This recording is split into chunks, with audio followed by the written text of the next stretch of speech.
आज हम biomedical instrument विषय में 4th यूनिट की हार्ट कंस्ट्रक्शन के बाद उसमें ब्लड सर्कुलेशन सिस्टम को जानेंगे कि हार्ट में कैसे ब्लड सर्कुलेशन काम करता है, सर्कुलेट होता है बॉडी में। ये एक सामान्य सिंप्लीफाइड ब्लॉक डायग्राम के माध्यम से ब्लड सर्कुलेशन दिखाया गया है कि यहाँ पे देख लीजिए कि जो हार्ट के जो 4 सेक्शन उनको सिंप्लीफाइड फॉर्म में right atrium, left atrium, right ventricle और लेफ्ट वेंट्रिकल के रूप में दिखाया गया बीच के बॉक्स के अंदर। ये हार्ट को एक सिंपल बॉक्स के रूप में दिखाया गया।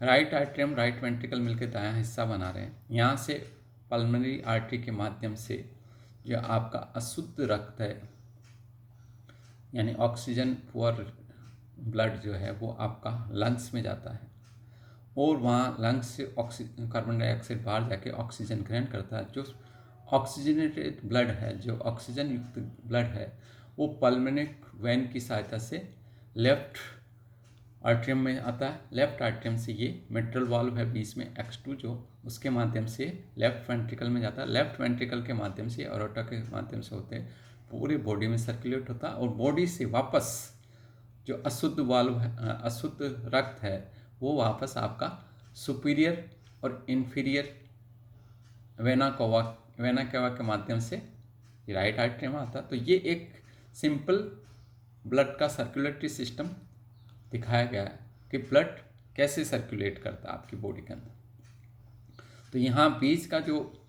मैट्रिक्स फॉर्म में एक बॉक्स दिखाया गया है जिसमें 4 कोष्टक बताएंगे, 1, 2, 3, 4।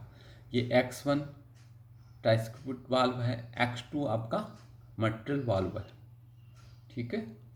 ये आपका पल्मोनरी वाल्व है और ये एरोटिक वाल्व है। तो ये 4 वाल्व आपका X1, X2, X3, X4 के रूप में दिखाया गया और इस तरह ये आपका ब्लड सर्कुलेट करता है। तो जिसको आप यहाँ देख लीजिए कि स्तनधारियों में हृदय के दाएं भाग का कार्य शरीर से मतलब बॉडी से पृष्ठीय और अधर महाशिरा के माध्यम से, ठीक है, आए हुए ऑक्सीजन विहीन रक्त को दाएं आलिंद में जो आपका सुपीरियर और इन्फीरियर वेना कवा है, पृष्ठीय और महाशिरा का, ऑक्सीजन विहीन का मतलब जिसमें ऑक्सीजन नहीं है, वो राइट आर्टरी में एकत्रित करता है और इससे राइट वेंट्रिकल से होकर फेफड़ों में पंप करता।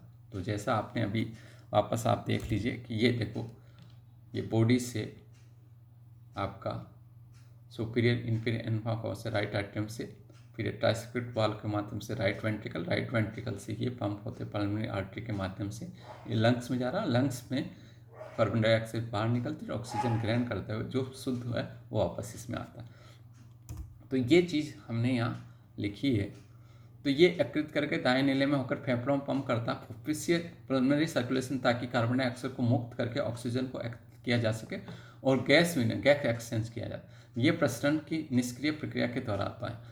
बायां भाग फुफ्फुस यानी लंग से ऑक्सीजन युक्त रक्त को बाएं आलिंद में एकत्रित करता है। तो वहाँ से जब ऑक्सीजन युक्त आपका ब्लड आता है तो वो बाएं आलिंद में आएगा और बाएं आलिंद से ये रक्त बाएं नीले में स्थान इसे महाधमनी के माध्यम से शरीर में पंप कर, जो महाधमनी है उसके माध्यम से ये, तो दोनों और निचले नीले ऊपरी आलिंदों से अधिक मोटे और प्रबल। नीले जो है वो पंपिंग का बेसिक कंसेप्ट होता है, तो उसकी जो बाउंड्री होती है, उसकी जो वो अधिक मोटे और प्रबल होते हैं। बाएं नीले की पेशियां दीवारें दाएं नीले की तुलना में अधिक मोटी होती है क्योंकि सिस्टमेटिक परिवर्तन के माध्यम से रक्त को पंप करने के लिए अधिक बल की जरूरत होती है। तो बायां नीले की पेशियां दीवार जो है दाएं से ज़्यादा बड़ी होती है, जो ब्लड सर्कुलेशन के लिए बहुत जरूरी है। तो ये बनावट में, तो यहाँ देख लीजिए कि दाएं आलिंद से शुरू होकर रक्त कपड़ती ट्राइस्क्रिप्ट वाल्व के माध्यम से दाएं नीले में प्रवाहित होता है और यहाँ फुफ्फुसीय अर्धचंद्राकार कपाट में से होकर बाहर की ओर पंप होता है और फुफ्फुसीय धमनी आर्टरी के माध्यम से फेफड़ों में प्रवाहित होता है। वहाँ से रक्त फुफ्फुसीय शिरा के माध्यम से बाएं आलिंद में लौट जाता है। यहाँ पे ये मिट्रल कपाट के माध्यम से बाएं नीले में जाता है और यहाँ से ये महाधमनी अर्धचंद्राकार कपाट के माध्यम से महाधमनी अरोटा में पंप होता है। महाधमनी की उपशाखा रक्त मुख्य धमनियों में विभाजित होता है जो शरीर के ऊपरी और निचले हिस्से में रक्त प्रवाहित करता है। रक्त धमनियों से छोटी धमनिकाओं में प्रवाहित होता है, अंत में सूक्ष्म केशिकाओं के स्थान होकर प्रत्येक केशिका को पोषण देता है। अपेक्षाकृत ऑक्सीजन विहीन रक्त अब शिराओं में जाता है और संयुक्त होकर शिराएं बन जाती है। फिर पृष्ठ एवं अधर महाशिरा में से होता है अंतर दाएं आलिंद में पहुँचता है, जहाँ से पुनः ये प्रक्रिया होती है। तो ये जो सिंप्लीफाइड ब्लॉक डायग्राम आपको दिखाया गया था उसका ही यहाँ स्पष्टीकरण किया गया है, और जो आप समझ सकते हैं। हृदय प्रभावी रूप से एक सिनसाइटियम होता है जिसमें हृदय पेशियों को कोशिका झिल्लियों से संलग्न प्रसुप्त कोशिका द्रव्य मिलकर एक हो जाते हैं। ये विद्युत आवेग से एक कोशिका से दूसरी पड़ोसी कोशिका से प्रसार से संबंधित होता है। तो इस प्रकार आप देख सकते हो कि हार्ट बीट जो होती है, क्या होती है हार्ट बीट, आप देखते हो जो कॉन्ट्रैक्शन से पैदा होती है अपने। The contraction of the atria and ventricle makes a heart beat.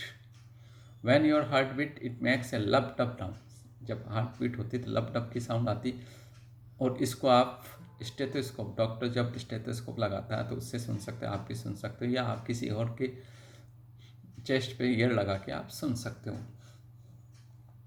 जैसा कि जब atria pump blood into ventricles the walls between the atria and ventricle closes, जिससे कि उसका यूनिडायरेक्शनल फ्लो हो ब्लड का और बैक फ्लो नहीं हो, तो लब की साउंड सुनाई दी जाती है। ठीक है। जब आपका वेंट्रिकल कॉन्ट्रैक्ट होता है, यानी बायां और दायां हिले, तो pump blood away from the heart and aortic and pulmonary valves closes and make the dub. तो ये लब डब की ध्वनि आर्टरी और वेंट्रिकल वॉल्व के कारण तो लब की, और aortic एंड pulmonary वाल्व के कारण डब की साउंड आपको सुनाई दी जाती है। Pulse, our pulse is the rate our heart beats, यानी 1 मिनट में आपका हृदय कितनी तरफ धड़कता है वो पल्स के माध्यम से हम उसको दिखाते हैं। It is called the our heart rate. हृदय की दर को यानी पल्स की माध्यम से दिखा। To find your pulse gently place your index and middle finger on the artery located on the inner wrist of your below or your thumb. You should feel a pulsating or tapping against your fingers. इस तरह आप उसको wrist पे, जो doctor जब आपने देखा हो पेशेंट को देखता है तो रिस्ट पे एक जो आर्टरी होती है फिंगर के माध्यम से उसकी दबाते उसको महसूस करता है, और उससे वो पल्स अपनी रिस्ट वॉच स्टॉप वॉच से काउंट करता है। सामान्यतः वो आधे मिनट के लिए काउंट करके उसको डबल कर लेता है डॉक्टर या जो भी पेशेंट के जब डायग्नोस किया जाता है। जब आदमी रेस्ट में होता है तो मुख्यतः 60 से 70 या 60 से 80 के बीच में 1 मिनट में आपकी पल्स रेट मिलती है।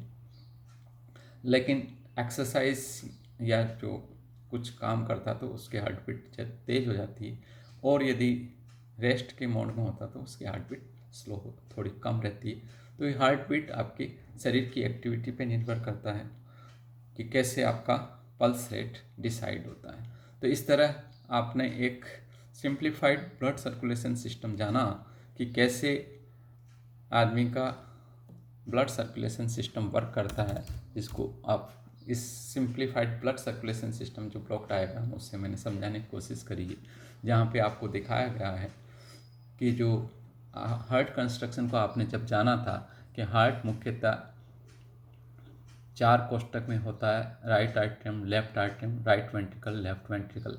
इसके 4 वाल्व होते हैं X1, X2, X3, X4। X1 is the ट्राइस्किपिड valve जो कि राइट आर्टरियम राइट वेंट्रिकल के मध्य होता है। X2 जो मेट्रियल वाल्व होता है वो लेफ्ट आर्टरियम और लेफ्ट वेंट्रिकल के बीच में होता है। और X3 एंड X4 जो आपका पल्मोनरी वाल्व और आर्टरिक वाल्व होता है, ये X3 और X4 है। इसके माध्यम से ये दिखाया गया है कि आपका जो राइट आर्टरियम और राइट वेंट्रिकल के माध्यम से जो अशुद्ध ब्लड है वो पंप होता है पल्मोनरी आर्टरी के माध्यम से लंग्स में। लंग्स का जो है मुख्य काम गैसों का परिसंचरण करना यानी आदान प्रदान करना। तो यहाँ पे क्या है, लंग्स जो कार्बन डाइऑक्साइड है अपन श्वसन की जो रेस्पिरेटरी सिस्टम आपने पढ़ा था वहाँ जाना लंग्स की जानकारी कि कार्बन डाइऑक्साइड को ये निष्कासित करता है और ऑक्सीजन को ग्रहण करता है, और ये ऑक्सीजनेटेड जो ब्लड है वो यहाँ से आपका पल्मोनिक वेन के माध्यम से वापस हार्ट में जाता है लेफ्ट आर्टरियम में, और लेफ्ट आर्टरियम में जो मेट्रियल वाल्व है उसके माध्यम से ये लेफ्ट वेंट्रिकल में जाता है, और लेफ्ट वेंट्रिकल से ये इस एक्सपोर एरोटिक वाल्व के माध्यम से ये बॉडी एरोटा से होते हुए बॉडी के विभिन्न हिस्सों में जाता है, जहाँ पे आपकी कैपिलरीज जो लास्ट पार्ट होता है ब्लड को हर भाग में पहुँचाने का, वहाँ से होते हुए जब आपका अशुद्ध ब्लड है वो वापस सुपीरियर और इंफीरियर वेना कवा के माध्यम से ये राइट एट्रियम में, तो ये एक पर्टिकुलर लूप आपका काम करता ब्लड सर्कुलेशन के सिस्टम बॉडी का।